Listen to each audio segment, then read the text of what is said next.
অসমৰ কৰ্মচাৰী সমাজে, শিক্ষক সমাজে, শ্ৰমিক সমাজে ধুবুৰীৰ পৰা শদিয়ালৈ গণ আলোড়ন কাৰ্যসূচী আৰম্ভ কৰিছে। উদ্দেশ্য এটাই, সেইটো হৈছে পুৰণা পেঞ্চন ব্যৱস্থা ৰাজ্যত বলবৎ কৰিব লাগে। ইতিমধ্যে আপোনালোকে দেখিছে যে দেশৰ বিভিন্ন ৰাজ্যই নতুন NPS বাতিল কৰি পুৰণা ব্যৱস্থা পুনৰ গ্ৰহণ কৰিছে। কাৰণ এই কাৰণে তেওঁলোকে বিশ্বাস কৰিছে, সকলোৱে প্ৰমাণিত হৈছে যে NPS ব্যৱস্থাটো ঘোৰতৰ বেয়া বস্তু, কৰ্মচাৰীসকলৰ বাবে, সমাজ ব্যৱস্থাৰ বাবে, দেশৰ বাবে, ৰাজ্যৰ বাবে কোনো কালে ভাল নহয়। আৰু এই ব্যৱস্থাটো বন্ধ কৰি OPS প্ৰৱৰ্তনৰ যোগেদি কৰ্মচাৰী সমাজ, ৰাজ্য, দেশ সকলোকে যাতে ৰক্ষা কৰে এই ব্যৱস্থাৰ কাৰণে আমি পণ লৈছোঁ। আৰু এই অহা 31 জানুৱাৰীলৈকে এই কাৰ্যসূচী চলিব। এই কাৰ্যসূচীৰ যোগেদি আমি অসমৰ জনগণৰ ওচৰলৈকে আমি এই বিষয়বস্তুটো লৈ গৈছোঁ। ইতিমধ্যে আমাৰ কৰ্মচাৰীসকল যিটো আছে প্ৰত্যেকজনে এই মুহূৰ্তত সক্ৰিয়, তাক কোনো আমি নাই। কিন্তু তথাপি আমাৰ এই বিষয়বস্তু যিহেতু সামাজিক এটা স্খলন হৈ আছে NPS, গতিকে এই সামাজিক স্খলনৰ যিটো বাৰ্নিং কুৱেশ্যন, জ্বলন্ত সমস্যা সমাধানৰ কাৰণে আমি ৰাজ্যলৈকে লৈ যাব বিচাৰিছোঁ।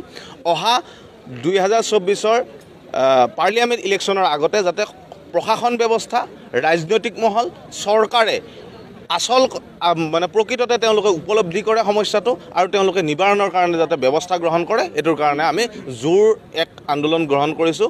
আজি আমি প্ৰত্যেক জিলা সদৰত আমি ধৰ্ণা কাৰ্যসূচীৰ লগতে প্ৰত্যেকটো কাৰ্যালয়তে কৰ্মচাৰী শিক্ষকসকলে কাৰ্যৰ পৰা বিৰত থাকিব, কৰ্মবিৰতি কৰিব।